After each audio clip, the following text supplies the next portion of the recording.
Matagumpay na naaresto ng mga tauhan ng Batangas Police ang suspect sa pamamaril na naganap sa bayan ng Calatagan, Batangas.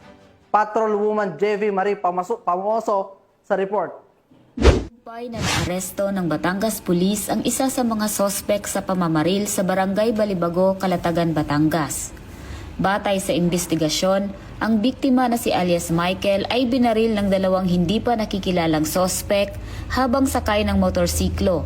Sa dami ng tinamong tama ng bala, agad itong nasawi at bumangga sa konkretong harang sa kalsada. Sa tuloy-tuloy na follow-up operation, natukoy ang isa sa mga sospek na si alias JP.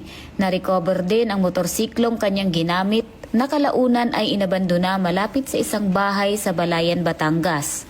Naging malaking tulong sa kaso ang kuha mula sa CCTV at sinumpaang salaysay ng isang saksi. Dahilan upang matunton ng mga otoridad ang tirahan ng sospek sa Barangay Hukay, Calatagan kung saan siya ay naaresto. Patuloy naman ang operasyon upang maaresto ang ikalawang sospek at matukoy ang motibo sa likod ng pamamaril.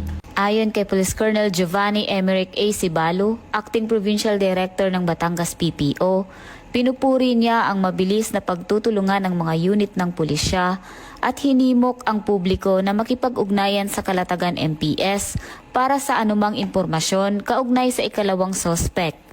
Dagdag pa niya, hindi titigil ang kapulisan hanggat hindi napapanagot ang lahat ng may mga kinalaman sa krimen. Mula dito sa Calabarzon, ako ang inyong Police News Network Correspondent, Patrolwoman JV Marie Pamoso, alagad ng batas, tagataguyod ng Balinang Pulis.